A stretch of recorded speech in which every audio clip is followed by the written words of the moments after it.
Hello everyone, what is up? Hopefully you guys are having an amazing day. Today we're going to be talking about what's happening with XRP in the XRP community. Now in CoinMarketCap, we are a little bit in the green today. But I have a question for you guys. Are you guys accumulating at this point? But now guys, before we jump into news, I'd like to say I'm not a financial advisor, nor is financial advice, just for entertainment value only. We can see here from Kaboom, one more last dip until Friday. Telling you now. There may be one more little dip in the crypto market before Friday. But on Friday, there's a group of European and American financial institutions that are going to do a media campaign and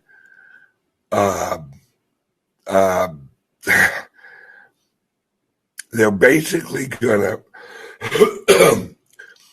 they're gonna announce they're getting out of the stock market and they're going into cryptos full bore.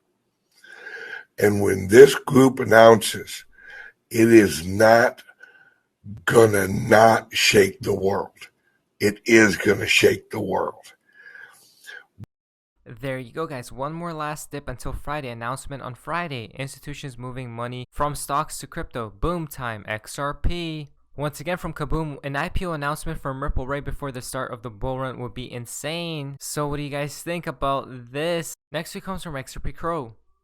So on-demand liquidity is a service that can help you be more innovative in your business and making sure that, when transactions are being conducted, that they're arriving in the destinations and in the markets that our partners want to send to in real time.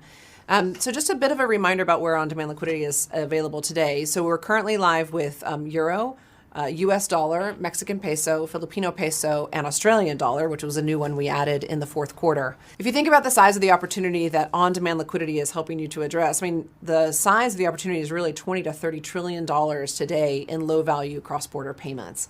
And on-demand liquidity is directly set to help take advantage of XRP and cryptocurrencies and leveraging them as a bridge currency between a sending side fiat currency and the destination. So the remittance markets that we were most focused on are really outbound from the United States, which is almost $150 billion opportunity.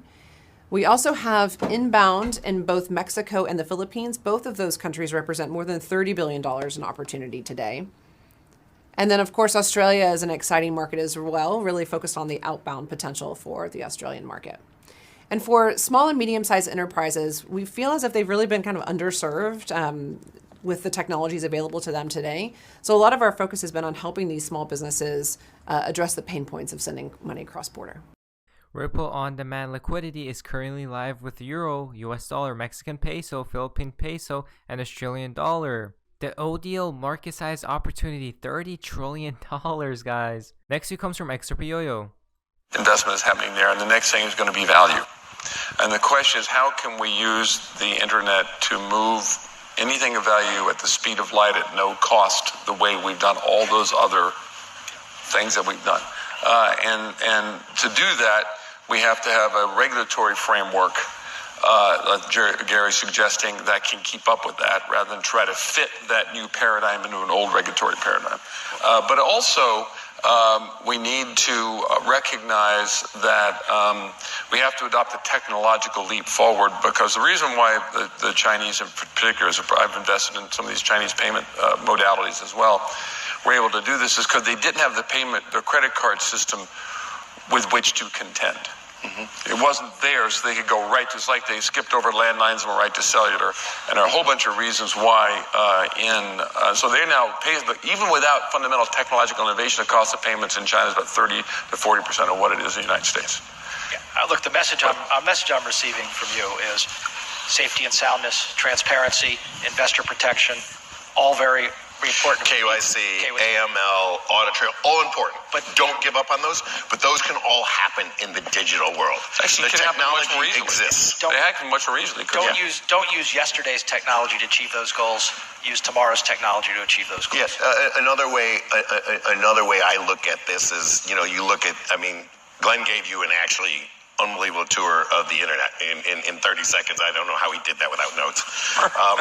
But if you look. Move money in a couple seconds. It's right there. Next week comes from the Cryptic Poet. Just in, XRP isn't a security, declares former CFTC chairman. Look at that, guys. Huge news. XRP isn't a security. But XRP has tweeted out. Is there a global consensus from a regulatory point of view? So regulators all over the world are very interested in this space. And in Ripple Labs, we've been educating regulators all over the world to help them understand what this really means and how these technologies can be used both by central banks as well as financial institutions all over the world. There are different countries where financial institutions have been using these technologies for their payment needs. So for example, we are live with our customer in Fedor in Germany. They have of course worked with the regulators in Germany to make sure that they are using Ripple in a way where it is compliant with the regulations in Germany. In a similar manner, financial institutions in other parts of the world are working with their local regulators to ensure that they are following the right rules and regulations.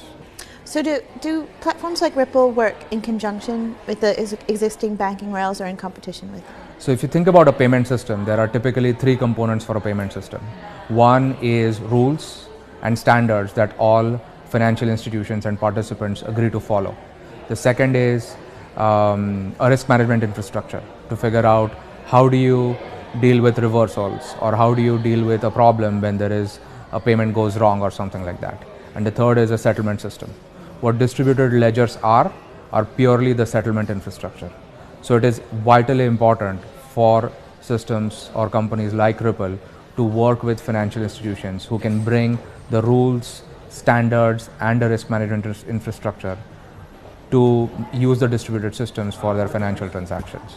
So in that sense, they are absolutely compatible or complementary to what financial institutions are doing today.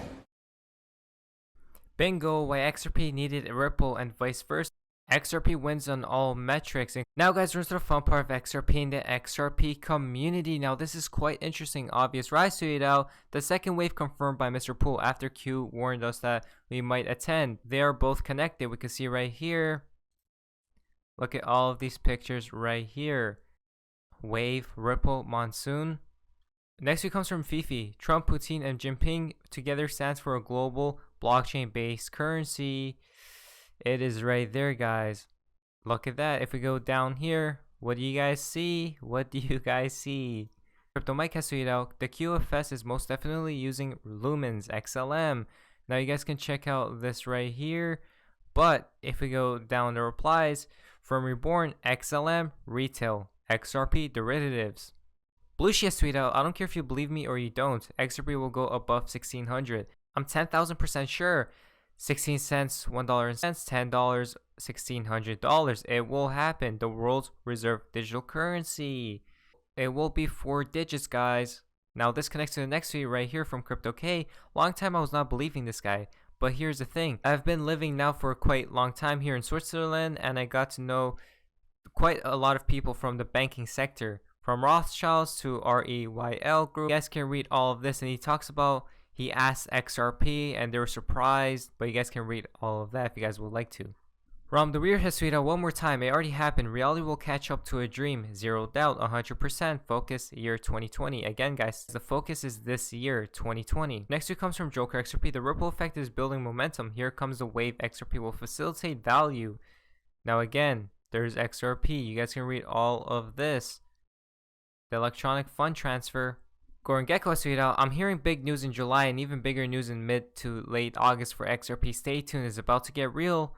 Now if this connects to the next tweet, XRP will be flying high this July. So guys, get ready in the upcoming months. Once again from Crypto Mike. Now wouldn't in 11/11/2020 reset date be something? We can see here XRP, XLM. they are ready to go live. All things are in place and just set for launch. Just waiting to press the green button. The final tweet for today's video comes from Baba Cooks. This is released on the 17th. There you go, guys. XRP isn't a security. But anyways, guys, hopefully you guys did enjoy today's video. If you guys did, please leave a like, subscribe if you guys haven't already. And if you guys would like to be a member of the channel, you guys can. I'll see you guys in the next video. Hopefully you guys are having an amazing day. And then, guys, see ya. This is the beginning of the greatest economic cycle this country has had since World War II. And I knew the things that Donald would do. And he hasn't even got started. But this is the eye of the motherfucking storm, the perfect storm. It ain't never going to get any better. Never.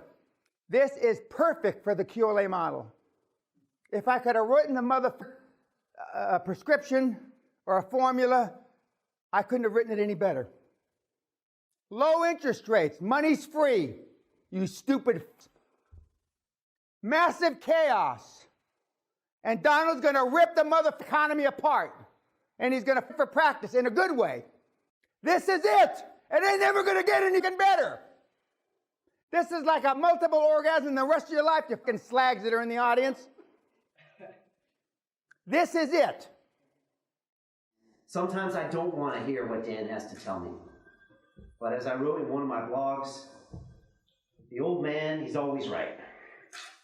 Because he's telling you what you don't want to hear about yourself, but what you know is true. And that is, you're not stepping yourself up. You're not stepping your game up. And you get caught up in fear.